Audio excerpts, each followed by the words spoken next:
일상이 행복한 일생, 일상이 행복한 일생이란 제목으로 함께 은혜를 나누겠습니다. 좀 새로운 시작을 해보도록 하겠습니다. 여러분들도 이런 퀴즈, 이런 문제, 이런 또 수수께끼라고 하면 그런 문제들을 가끔 받을 때가 있을 겁니다. 그러니까 저도 일전에 한번 이런 수수께끼를 누가 저한테 내더라고요. 6 더하기 4는 4. 좀 말도 안 되는 수식이죠. 저 산수식이 어떻게 만들어진 거냐면 성냥개비로 만들어진 거예요. 성냥개비로, 저 보이시죠? 성냥개비가 하나하나 있는 거. 이따 치고 6 더하기 4는 4인데 여러분, 한 번만 움직여서 말이 되게 만드는 거예요. 한 성냥개비 하나만 움직여서 올바른 식이 만들어지게 됩니다. 그것도 3개나. 어떤 분은 이미 알고 계신 분도 있고, 머리 좋으신 분들은 벌써 하나 정도는 찾으셨을 것 같고요. 2부 예배 때도 보니까 2개 찾으신 분도 있더라고요. 3개 있습니다. 3개. 자, 첫 번째. 자, 저거를 움직이면 됩니다. 저걸 하나 움직여서 저쪽으로 옮기면 돼요. 이렇게. 그러면 0 더하기 4는 4. 왜? 하나만 움직였는데 수식이 되죠. 이게 첫 번째예요. 되게 심각하게 보시네요. 두 번째. 6 더하기 4를 어떻게 하면 올바른 식으로 만들 수 있을까? 자, 저기 있는 거를 옮깁니다. 어디로? 여기로. 그러면 8 빼기 4는 4. 오, 두 번째. 맞췄다. 그죠? 네. 여러분, IQ 150. 네. 자, 하나 더 있습니다. 하나 더. 어디 걸 만지면 될까요? 저기 걸 안 만집니다. 저거를 저기로 하고 옮겨버려요. 그러면 5 더하기 4는 9. 여기까지 맞췄으면 IQ 160 아닐까요? 무려 3개나 잘못된 식을 한 번만 옮겨서도 만들 수 있다. 재밌지만 제가 이것을 왜 이 설교에 쓰려고 하는지 혹시 아시겠습니까? 여러분, 우리는 이런 문제들을 가끔 만날 때가 있습니다. 잘못된 문제를 가지고 쉽게 고쳐보자 하는 거죠. 방식도 여러 가지라고 합니다. 우리 인생은 마치 이렇게 수수께끼나 문제처럼 또 퀴즈처럼 풀어야 할 일들이 많습니다. 어려운 일도 있고 쉬운 일도 있고 당황스러운 일도 있고 난처한 일도 있고 좋은 일도 있고 행복한 일도 있습니다.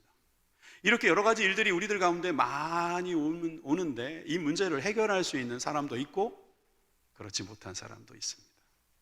이렇게 이 문제들을 해결할 수 없는 우리들에게 그래도 우리가 아는 사람들 중에 가장 지혜롭다고 말할 수 있는 한 사람이 오늘 우리들에게 자신의 생각을 보여주고 있습니다. 그것은 우리들의 어찌 보면 자화상인지도 모르겠습니다. 이 험난한 세상, 이 문제 많은 세상에서 계속해서 날아오는 이 퀴즈를 풀어야 되는 우리들에게 어떠한 마음을 가지고 살아야 행복할 수 있을까? 말 그대로 일상이 행복해야 일생이 행복한 거 아니겠습니까? 난 행복한 일생을 살았어. 근데 일상이 다 불행했던 사람이 있겠습니까? 결국 일상은 모여 일생이 되는 것인데 행복한 일상이 행복한 일생이 될 것입니다. 그리고 나아가서는 그 행복한 일생을 살았던 사람은 사실 행복한 영생을 맞이하게 되는 것을 여러분 믿으시기 바랍니다. 자, 그렇다면 오늘 우리는 이 솔로몬의 이야기를 좀 들을 텐데 솔로몬의 이야기, 잠언만 있는 게 아니라 전도서도 있습니다. 전도서 1장 1절에 보면 전도서가 어떤 책인지 소개하고 있습니다. 다윗의 아들 예루살렘 왕 전도자의 말씀이라. 여기에서 다윗의 아들 예루살렘 왕은 한 사람이라는 것을 우리는 생각해야 됩니다. 솔로몬이죠. 다윗 왕의 아들이면서 또 왕이 됐던 사람은 솔로몬밖에 없거든요. 그러니까 이 솔로몬의 말씀, 어록이라 이 말이죠. 저기서 이 전도자라고 하는 이름, 저는 우리가 좀 잘못 생각하면 우리가 지금 예수님 믿으세요라고 전도 다니는 그분들의 말처럼 생각할 수 있는데 그렇게 보지 않아도 됩니다. 저게 원어로 보면 코헬렛이라고 하는데요. 저 코헬렛이라고 하는 단어는 교사 또는 설교자 이런 뜻을 가지고 있어요. 쉽게 말해서 무언가를 가르쳐주는 사람입니다. 인생을 먼저 살고 또 많은 것을 깨닫고 배워서 그것을 가르쳐주는 사람이다 이렇게 말할 수 있죠. 오늘 우리는 한 전도자의 솔직한 고백을 듣게 됩니다. 그래서 첫 번째로 전도자 솔로몬의 고백에 대한 내용을 여러분과 살펴보려고 합니다.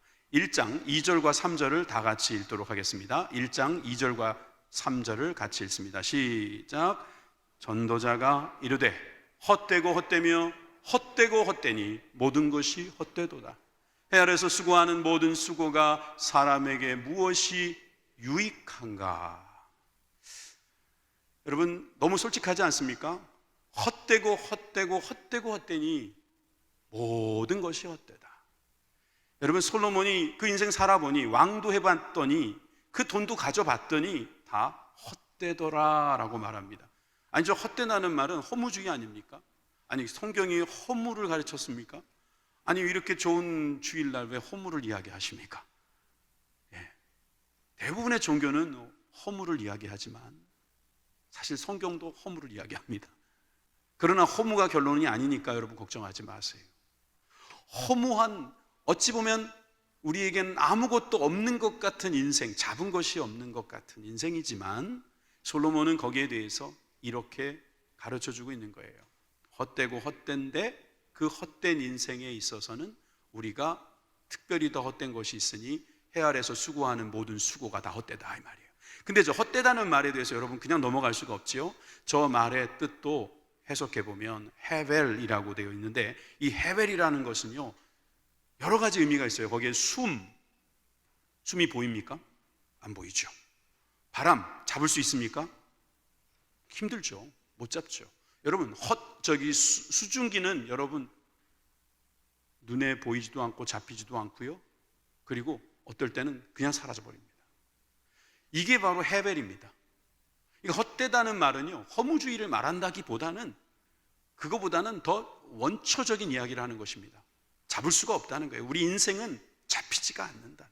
보이지가 않는다는 거예요. 결국은 남지도 않는다는 것이죠. 이게 바로 솔로몬이 우리들에게 하는 솔직한 고백입니다.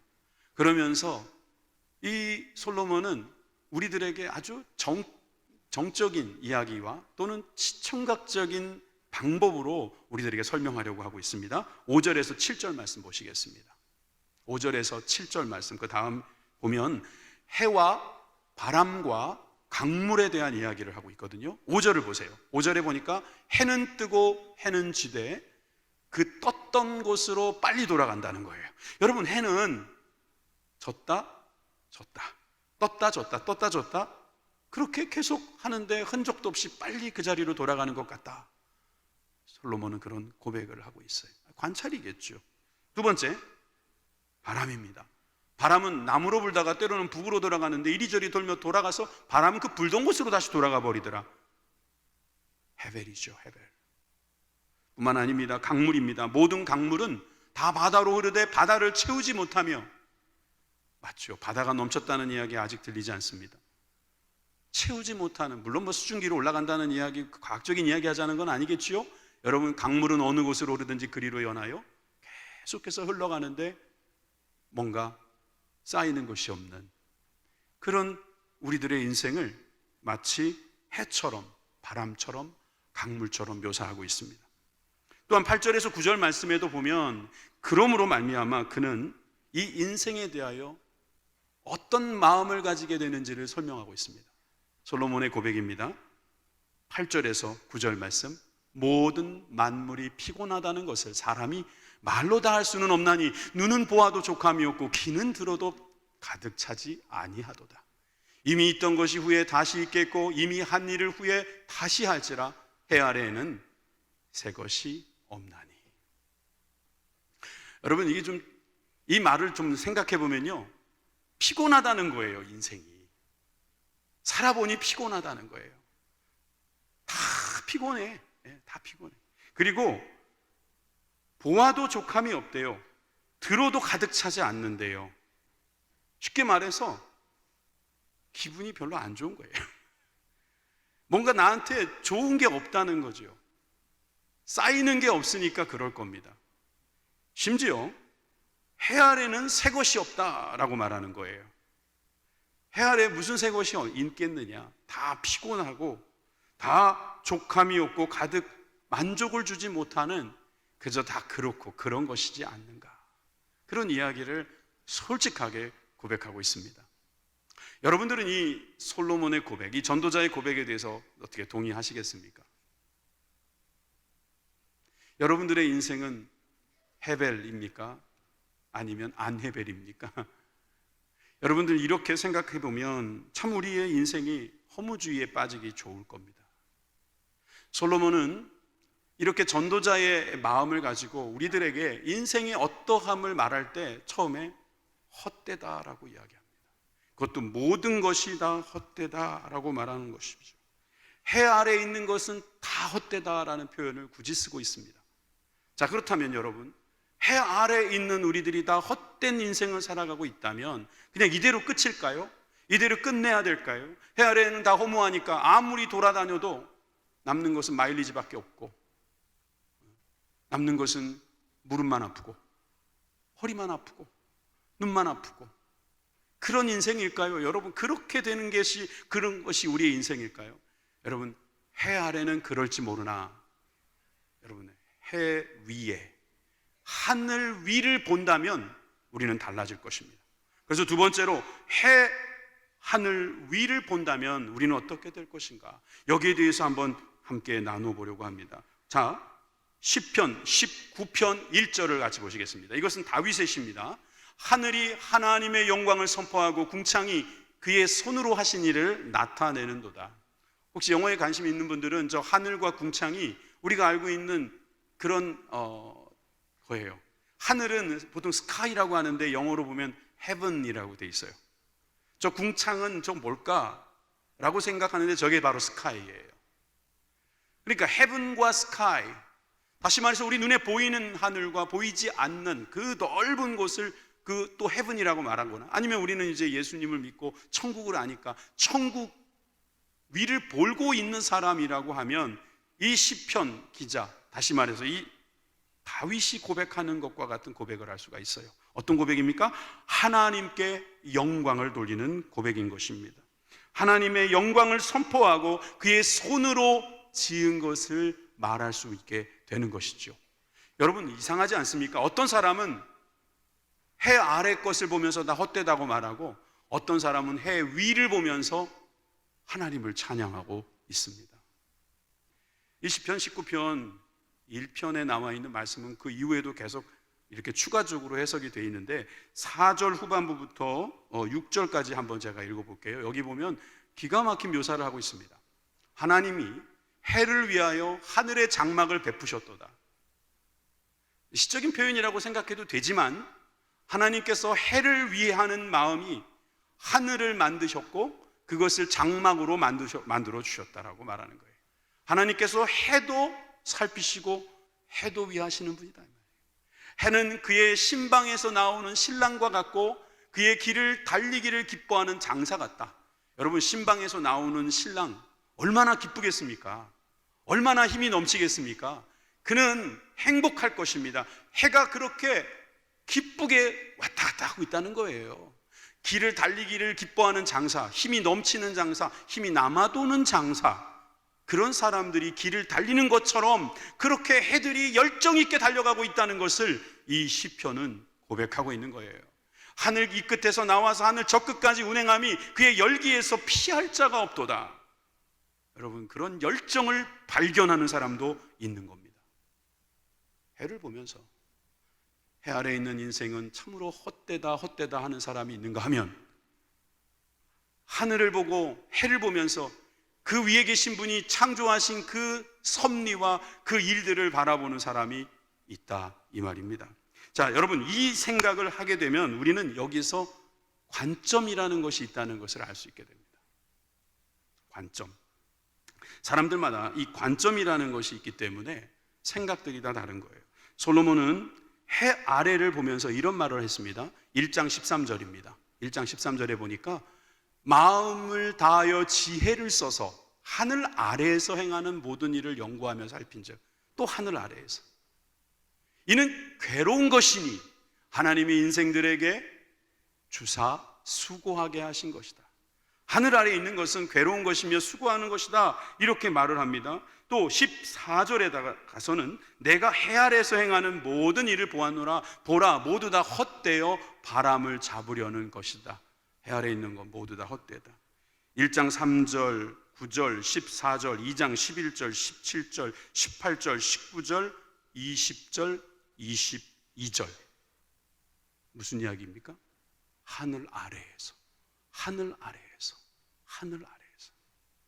여러분, 우리가 헛된 인생이 다 하늘 아래에서 이렇게 반복적으로 나온다는 것은 우리 인생은 그렇고 그런 것이 계속해서 반복되고 있다는 뜻입니다. 반복적으로. 헛된 것도 헛된 거지만 그것이 계속 반복되고 있는 인생이다, 우리들에게 말해주고 있는 것이죠.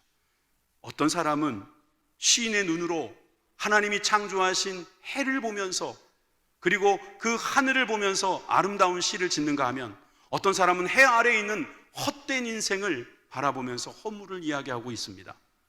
이것이 바로 관점의 차이입니다. 시각 차이라고 할 수 있죠. 서울시청에 가면, 예전에는 시청 건물로 사용했던 거기가 이제 도서관으로 바뀌었죠. 도서관에 가면 그 도서관 앞에 이런 글이 걸려 있다고 합니다. 냇가에 돌들은 서로 거리를 두었음에도 이어져 징검다리가 된다. 다시 한번요. 냇가의 돌들은 서로 거리를 두었음에도, 서로 거리를 두어 있으면 이건 뭐 어디짝에 쓸모가 있을까 생각하는데, 이것이 이어져서 징검다리가 된다. 여러분, 징검다리를 볼 때 요즘 우리가 이 코로나 때문에 서로 거리 두기도 하고, 또 우리가 어찌 보면 야, 이거 언제 끝나나 싶어서 코로나만 생각하면 마음이 답답하지요. 언제 끝나나, 이게 언제 종식되나 이러고 있을 때 저 시인은 이렇게 말하는 거예요. 냇가의 돌들이 서로 거리를 두어 있음에도 불구하고 징검다리 역할을 하지 않는가. 이것은 관점 차이예요. 똑같은 징검다리를 보고 저건 왜 저렇게 간격이 벌어져 있어?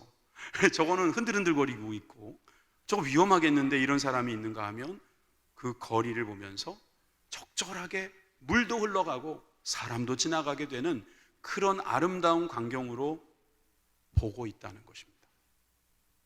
여러분, 신앙생활은 어떤 건 줄 아십니까? 혹시 우리의 보는 관점을 바꾸는 것입니다. 우리가 보는 눈을 바꾸는 거예요. 우리가 볼 때 어떤 사람들은 끝났다, 이젠 틀렸다라고 말을 하는데, 어떤 사람은 아니다, 이제 할 수 있다, 이제 드디어 때가 됐다, 이렇게 말하고 있는 거죠. 우리가 9월부터는 전도 한번 열심히 해봅시다 이렇게 말하는데, 아니 코로나 시국에 무슨 전도입니까? 아니요, 우리가 생각을 바꾸면 코로나 때문에 사람들이 다 외톨이가 됐습니다. 서로 거리 두고 있기 때문에 얼마나 힘든지 모릅니다. 이 도시 생활이 얼마나 팍팍하겠습니까? 그럴 때 우리가 다가가서 그들에게 친구가 되어주고, 여러분, 일상이 일생이 되고 일생이 영생이 된다는 것을 우리가 가르쳐 준다면, 그들에게 행복한 길이 무엇인지를 우리가 가르쳐 줄 수 있다면, 이거보다 좋은 기회는 없습니다. 그러므로 여러분, 우리들은 관점을 바꾸는 게 얼마나 중요한지 모릅니다. 많은 사람들이 이렇게 힘든 시기에는 끝났다라고 말할 때, 아니다, 이럴 때가 바로 기회다, 우리가 다시 회복할 수 있는 기회다. 여러분, 이런 기회를 받는 저와 여러분들이 되기를 간절히 소망합니다. 전도서의 저자인 솔로몬은 1장, 2장에서는 다 헛되다 하다가 갑자기 3장에 와서는 태도를 돌변합니다. 그의 태도가 돌변합니다. 3장 1절과 2절 말씀을 다 같이 읽겠습니다. 시작. 범사에 기한이 있고 천하 만사가 다 때가 있나니, 날 때가 있고 죽을 때가 있으며 심을 때가 있고 심는 것을 뽑을 때가 있으며, 또 4절과 6절을 보겠습니다. 4절과 6절. 울 때가 있고 웃을 때가 있으며 슬퍼할 때가 있고 춤출 때가 있으며 찾을 때가 있고 잃을 때가 있으며 지킬 때가 있고 버릴 때가 있으며. 여러분, 14쌍씩 14쌍 맞죠? 14쌍씩 28개의 때를 이야기합니다. 여러분, 이 때, 다시 말해서 이 시간에 대한 개념을 제가 여러분들에게 설명을 해야 되겠습니다. 왜냐하면 성경은 두 가지로 보통 설명을 하고 있거든요. 때는, 이 시간은 두 가지 개념이 있다는 거죠. 헬라적인 개념으로 한번 설명해 볼게요. 하나는 크로노스라고 하는 시간입니다.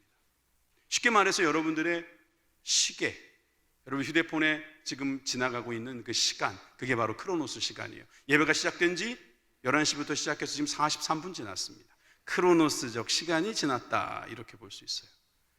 그리고 카이로스라는 시간이 있어요. 이 카이로스라는 시간도 마찬가지로 시간, 때라고 번역할 수 있고, 이것은 우리가 어떤 것을 의미 있게 할 때, 그래서 이것은 시간으로 말해도 어찌 보면 몇 분이 지나갔는지 그게 의미가 없는 거예요.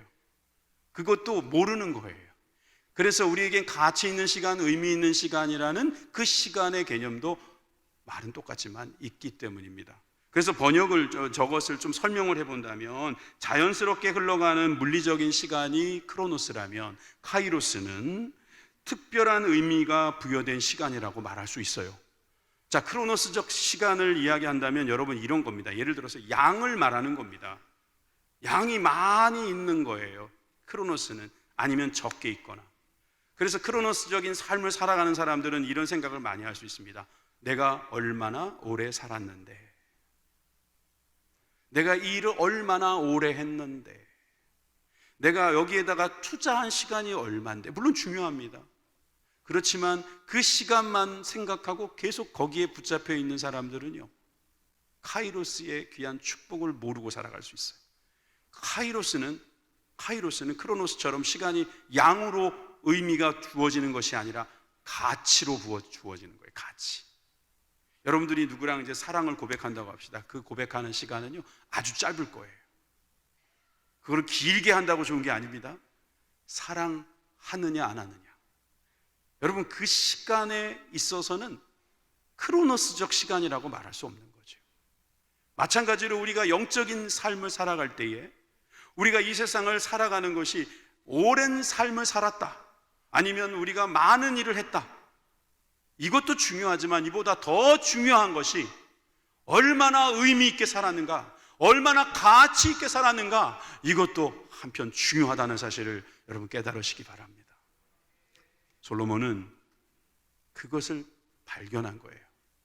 우리가 헛된 인생을 살아가고 있지만 그 헛된 인생에도 다 때가 있는데, 이 때를 통해서 하나님이 주시는 은혜를 볼 수 있어야 한다 말하고 있어요. 그래서 3장 11절, 오늘 읽었던 본문의 11절에 보면은 하나님이 모든 것을 지으시되 때를 따라 아름답게 하셨다 말씀하셨습니다. 하나님은 우리의 때를 아름답게 하십니다. 그러면 사람들은 어떻습니까? 사람들은 영원을 사모하는 마음을 가지게 됩니다. 자, 이 두 가지는 중요한 차이예요. 하나님은 때를 만드시는 분이에요. 그런데 우리는 때를 못 만들어요. 우리는 게다가 영원하지도 않아요. 그런데 영원하고는 싶어 해요. 맞잖아요. 우린 영원하고 싶어 하잖아요. 이 영원이라는 시간이 크로노스적 시간이라고 보지 마세요. 이 카이로스적 생각을 하게 되면 이 영원 속에 들어가 있는 우리들은 하나님께서 주시는 가치 있고 의미 있는 삶을 살게 되는 것입니다. 여러분들이 오늘 와서 예배를 드릴 때 내가 1시간 반, 오고 가는 시간 2시간, 3시간 이렇게 생각하실 때 이게 크로노스적 시간이라고 여러분들이 생각하고 이걸 할당하기도 합니다. 중요하지요. 그런데 그 시간은 카이로스적 시간이라는 거예요. 하나님과 만나는 시간, 하나님께 은혜를 입는 시간, 지혜를 얻는 시간, 회개하는 시간, 여러분들의 그런 시간이 하나님께서 여러분들의 삶을 더 가치 있게 만드심을 믿으시기 바랍니다. 여러분 14절은 오늘 읽지 않았지만 14절은 그래서 솔로몬이 이 전도서 전체에 어찌 보면 가장 핵심적인 말씀과 같은 이 말씀을 우리들에게 넘겨주고 있습니다. 함께 같이 읽겠습니다. 시작. 하나님이 행하시는 모든 것은 영원히 있을 것이라. 그 위에 더할 수도 없고 그것에 덜할 수도 없나니 하나님이 이같이 행하심은 사람들이 그의 앞에서 경외하게 하려 하심인 줄을 내가 알았도다. 여러분, 우리는 하나님을 사모하는 마음, 즉 영원을 사모하는 마음을 주셨으므로 우리에게 자연스럽게 만들어진 게 뭐냐 하면 하나님을 경외하는 마음이라는 거지요. 이 헛된 인생에서 헛될 수밖에 없는, 사라질 수밖에 없는 이 인생 가운데 살아가는 우리들이 이 때를 알고 있다면 이 때를 통해서 하나님이 주신 그 은혜를 사모하는 거예요. 영원을 사모하는 거예요. 경외하는 마음을 가지는 거예요. 그런 사람들은 히브리서 4장 16절의 말씀과 같이 고백할 수 있습니다. 다 같이 읽습니다. 시작. 그러므로 우리는 긍휼하심을 받고 때를 따라 돕는 은혜를 얻기 위하여 은혜의 보좌 앞에 담대히 나아갈 것이니라. 아멘. 때를 따라 돕는 거예요. 카이로스적 시간을 따라서 우리를 도와주시는 그 은혜를 사모하는 사람은 관점이 달라요. 아, 이런 일이 나한테 왜 벌어지지? 그런데 알고 보니까 그 때를 따라 돕는 은혜를 얻기 위해서 하나님께서 우리에게 베풀어 주신 것이다. 그런 사람들은요, 은혜의 보좌 앞에 담대히 나아갈 수 있는 거예요. 전 저 담대히라는 말이 참 좋더라고요. 당당해진다는 거예요. 담대한 마음이 생긴다는 거예요. 왜요? 하나님께서 그 때를 따라 우리에게 은혜를 주실 것이니까. 하나님은 우리들에게 영혼을 사모하는 마음까지 넣어주셔서 그 때를 만드신 하나님과 함께 영원히 살 수 있도록 은혜를 내려주셨습니다. 저는 오늘 이 제목처럼 일상이 행복한 일생을 살기 위해서는 우리가 이 인생 가운데 가장 중요하다고 말할 수 있는 이 일상을 생각할 수 있어야 합니다. 일상은 바로 하나님의 선물이라는 사실을 우리는 알아야 할 것입니다. 여러분 잘 생각해 보세요. 일상이 행복하지 않은 사람이 행복한 일생을 살았다고 말할 수 있어요? 죽을 때 난 행복했다. 그런데 평생 난 불행했어. 말이 안 되는 거잖아요. 하루하루가 행복해야죠. 여러분 행복하시기 바랍니다. 여러분 일상이 행복해야 합니다. 코로나라서 힘든데요, 목사님? 아니요. 때를 따라 돕는 은혜. 코로나 때를 따라 돕는 은혜. 코로나라도 이 때를 통해서 하나님께서 돕는 은혜가 있다면 우리는 담대히 은혜의 보좌 앞에 나갈 수 있어요. 그런 사람은 일상이라는 것이 얼마나 귀한지 알게 됩니다. 자, 다시 한번 우리 3장 11절의 말씀을 확인해 보겠습니다. 하나님께서 때를 따라 아름답게 하셨다 그랬어요. 돕는 은혜는 아름답게 하시는 은혜입니다. 여러분 믿으십니까? 여러분 때가 아름답대요. 하나님이 만드신 카이로스는 아름답대요. 여러분들에게 주어진 것은 사실 다 카이로스적으로 해석할 수 있어요. 그러면 그 시간을 통해서, 그 기회를 통해서 여러분들이 하나님의 아름다우심을 보게 되는 겁니다. 지금은 여러분들이 해석하기 어려울 거예요. 왜 나에게 그런 질병이 오는지, 왜 나에게 그런 사고가 나는지, 왜 나에게는 그런 행운이 따라오질 않는지, 왜 나는 열심히 해도 안 되는지 잘 모르실 거예요. 왜 나는 사업이 왜 이렇게 잘 풀리지 않는지, 내 몸은 왜 이렇게 건강하지 않은지, 왜 내가 이렇게 힘든지 모를 겁니다. 그렇지만 때를 따라 돕는 은혜 가운데 은혜의 보좌 앞에 담대히 나아가시면 우리 하나님께서는 여러분들에게 분명히 깨닫게 하실 거예요. 아, 그래서 하나님은 나를 부르시려고 이 자리에 오게 하셨구나. 여러분 그것이 중요한 겁니다. 2부 때는 안 했던 이야기를 3부 때는 해볼게요. 여러분 자살을 하는 분들이 가끔 있죠. 왜 자살하냐고 물어보면 자존심이 상해서 자살한대요. 그러면 여러분 자존심이 그 사람보다 더 중요하다는 이야기예요. 여러분 인생보다 더 중요한 건 없어요. 안 그래요? 솔로몬이 왜 헛되다고 말했습니까? 죽으면 다 헛것이니까. 그 말 아닙니까? 죽으면 다 헛것이다 이 말입니다. 근데 죽으면 다 헛것인데 우리는 쉽게 내 인생보다 더 중요한 걸 만들어내요. 돈 때문에 죽고, 사람 때문에 죽고, 자존심 때문에 죽고. 여러분 그건 다 자기보다 중요한 것이기 때문에 죽는다는 말입니다.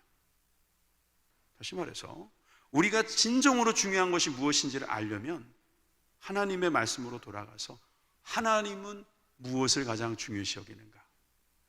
우리를 때를 따라 아름답게 하실 만큼 우리를 기뻐하시고 사랑하신다는 것을 우리는 깨달아야 할 줄 믿습니다. 그래서 13장 11절 후반부에는 우리의 문제가 등장합니다. 하나님께서 우리를 아름답게 때를 따라 아름답게 하신 건 감사한데, 아름답게 하신 건 너무너무 참 기쁜 일인데, 그러나 하나님이 하시는 일의 시종을 사람으로는 측량할 수 없게 하셨어요. 이 측량할 수 없는 우리들, 그러니까 우리는 늘 주님 앞에서 영혼도 사랑하는 마음도 있고 또 측량할 수 없는 마음도 있고, 그러니까 우리는 어찌 보면 이 인생 자체가 굉장히 힘들다고 생각할 수 있습니다. 그래서 우리는 해야 되는 일이 있을 수 있어요. 그 일이 무엇인가 봤더니 그 다음 절에 등장합니다. 12절, 13절 다 같이 읽습니다. 시작. 사람들이 사는 동안에 기뻐하며 선을 행하는 것보다 더 나은 것이 없는 줄을 내가 알았고, 사람마다 먹고 마시는 것과 수고함으로 낙을 누리는 그것이 하나님의 선물임을 줄도 또한 알았도다. 다시 한번 보세요. 저기 보니까 사람들이 기뻐하는 거예요. 선을 행하는 거예요. 이것이 참으로 귀한 거라는 거예요. 여러분들이 기뻐할 수 있고 선을 행할 수 있는 것을 갖고 계시면 여러분들은 참 귀한 인생, 행복한 인생을 살고 있는 것입니다. 한번 오늘 돌아보십시오. 나는 정말 기뻐하고 있는가? 나는 정말 선을 행하고 있는가? 그런데 13절에 보니까 사람들이 먹고 마시고 수고함으로 낙을 누리는 이것이 하나님의 선물이라고 말하고 있잖아요. 자, 이제 저를 보여주세요. 제가 이번 주에 휴가를 다녀왔습니다. 휴가라고 해야죠. 수요일 예배도 설교 안 하고 금요일에도 설교 안 하니까 좋던데요. 근데 지금은 설교하니까 더 좋아요. 근데 여러분, 그 설교 안 하는 동안에 저도 이제 유튜브로 조금 보고 또 이렇게 제 몸이 너무 좀 요즘에 좀 부는 것 같아서 산에 올라가 봤어요. 근데 힘들더라고요. 그런데요, 좋더라고요. 저는 왜 산을 가는지 이제 알겠더라고요. 이 정도 해보고 뭘 알겠냐 그러겠는데요. 그냥 막 다리에 굳은 알도 배기고요, 뻐근하고요. 근데 좋더라고요. 물론 제 사랑하는 아내와 같이 갔으니까 더 좋았을 수도 있어요. 그런데 진짜 좋았어요. 여러분들에게도 산을 가보시라 말하고 싶어요. 그런데 여러분, 산을 올라가는 건 사실 굉장히 힘든 일입니다. 그렇지만 좋지 않습니까? 좋아요. 여행 중에 어떤 프로를 잠깐 봤는데 옛날에 했던 것 같아요. 한 집을 소개하는 프로였던 것 같은데, 이 두 분이 전원에다가 이제 전원 생활을 하고 있어요. 교회에다가 전원 생활을 하면서 집을 짓고 사는데, 이제 인터뷰하는 가운데 이런 말을 하는 거예요. 우리 남편은 월, 화, 수, 목, 금, 금, 금 이렇게 살았어요. 6시부터 10시까지 일하고 살았어요. 그러다가 도저히 이러다가 안 되겠다, 병도 좀 생기고 그래서 전원으로 오게 됐어요. 그렇게 말을 하는 거예요.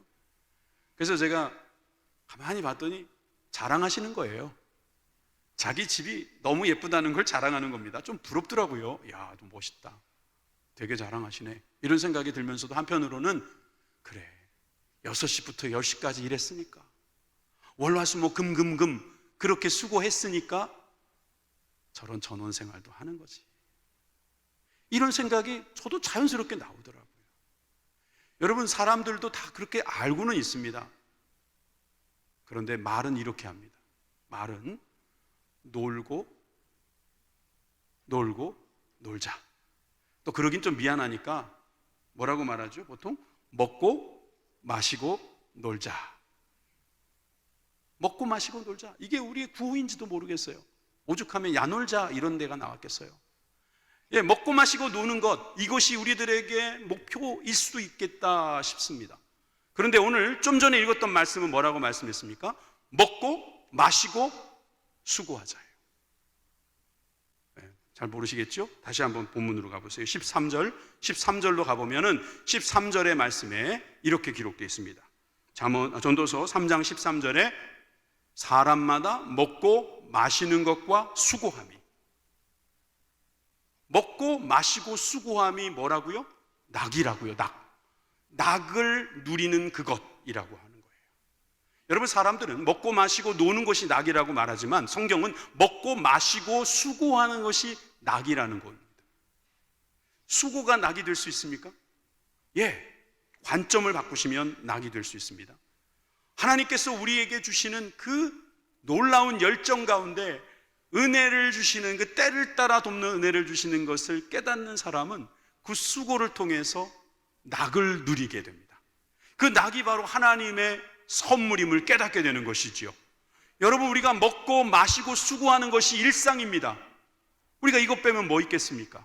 그런데 이것이 바로 우리들에게 낙이라고 하는 것입니다. 하나님이 주신 선물임을 믿으시기 바랍니다. 여러분, 이것이 오늘이라고 하는 선물이에요. 선물. 프레젠트, 현재라는 말과 선물, 프레젠트가 같은 말로 쓰인다고 얼마나 많이 들었습니까? 여러분, 이런 선물을 하나님께서 주셨다면 여러분, 우리는 이것을 가지고 어떻게 살아야 되는가? 로마서에 이 답이 나오고 있더라고요. 로마서 6장으로 갑니다. 로마서 6장 19절 말씀, 우리 다 같이 큰 소리로 읽겠습니다. 시작. 너희 육신이 연약함으로 내가 사람의 예대로 말하노니 전에 너희가 너희의 지체를 부정과 불법에 내주어 불법에 이른 것 같이 이제는 너희 지체를 의에게 종으로 내주어 거룩함에 이르라. 예전에는 부정과 불법을 일삼았다면 이제는 의에게 종노릇 해라. 다시 말해서 거룩한 인생을 살아라. 여러분, 이것이 수고입니다. 이것이 바로 먹고 마시고 수고하는 것입니다. 여러분, 이것이 바로 거룩함으로 우리가 살아가는 방법입니다. 그래서 로마서 6장 22절 23절에 보면 여기에 대한 또 해석이 나오죠. 그러나 이제는 너희가 죄로부터 해방되고 하나님의 종이 되어 거룩함에 이르는 열매를 맺었으니 그 마지막은 영생이라. 할렐루야. 여러분, 일생이 영생으로 바뀌는 것이지요. 하나님의 종이 되어 거룩함의 열매를 맺게 되면 그 마지막은 영생입니다. 죄의 삭은 사망이지만 하나님의 은사는 그리스도 예수 우리 주 안에 있는 영생입니다. 여러분, 이 영생을 받으시길 주님의 이름으로 축원합니다. 여러분, 일상이 일생이 되고 일생이 영생이 되는 것은 바로 하나님의 은사, 선물, 하나님이 주시는 그리스도를 통한 하나님이 주신 선물임을 믿으시기 바랍니다. 하나님의 은사는 우리에게 주신 이 구원이라는 선물도 있는 거지만 다양한 은사가 있어요. 예를 들면 여러분들의 직업이라든가 여러분들의 자녀라든가 여러분들의 모든 사역이 다 선물일 수 있을 거예요. 그런데 고린도전서 14장에 보니까 우리들에게 주신 또 다른 은사가 있음을 보여줍니다. 만일 누구든지 알지 못하면 그는 알지 못한 자니라. 그런즉 내 형제들아, 예언하기를 사모하며 방언 말하기를 금하지 말라. 예언의 은사, 방언의 은사 뭐 이런 거군요. 이런 은사들을 받았을 때 금하지 말라. 대신에 40절에 옛날 번역으로 보니까 적당하게 하고 질서 있게 하래요. 여러분, 적당하게 한다는 말 우리나라 사람 참 좋아하죠. 그래서 이 적당이란 말이 대충 한다는 뜻으로도 해석됩니다. 근데 그런 뜻은 아니겠죠. 요즘 번역이 바뀌었어요. 그래서 40절만 번역된 걸 보시면 모든 것을 품위 있게 하고 질서 있게 하라. 품위 있게 하는 게 적당하게 하는 것입니다.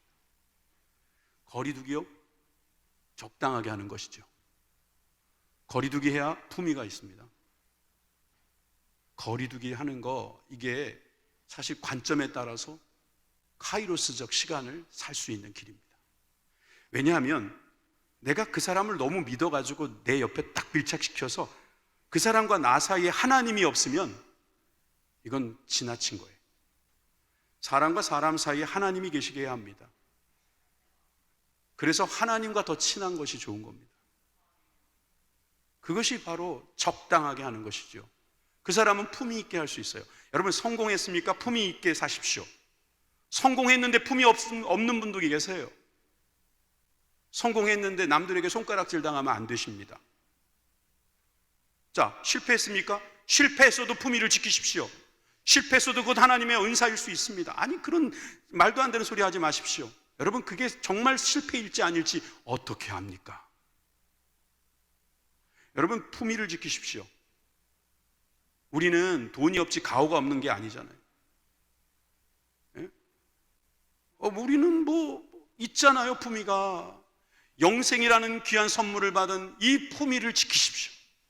질서 있게 하십시오.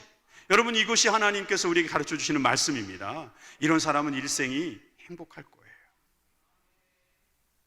그런 일상은 우리의 일생을 행복하게 만들어 주실 겁니다. 이런 기도하시길 바랍니다. 이런 고백이 있으시기 바랍니다. 그런 사람은 때를 따라 돕는 은혜를 사모해서 은혜의 보좌 앞에 담대히 나아갈 수 있습니다. 기도하시겠습니다.